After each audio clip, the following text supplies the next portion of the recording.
এইখন হৈছে দিল্লীত হৈ যোৱা এখন বিয়াৰ জোৰোণৰ দৃশ্য। ইমান ধুনীয়া লাগিছে নহয়। কইনা জোৰোণৰ বাবে আহিছে আৰু বান্ধৱীগৰাকীয়ে ধুনীয়াকৈ আদৰি আনিছে।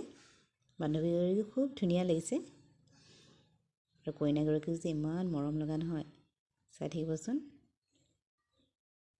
এনেকুৱা বিয়া চাই খুব ভাল লাগে, নহয়নে বাৰু?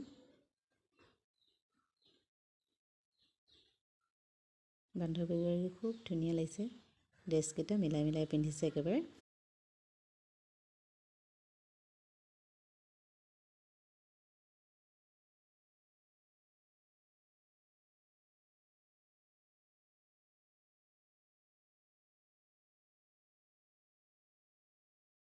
কিবা শেষলৈকে চাই থাককচোন, ইমান ধুনীয়া লাগিছে নহয়।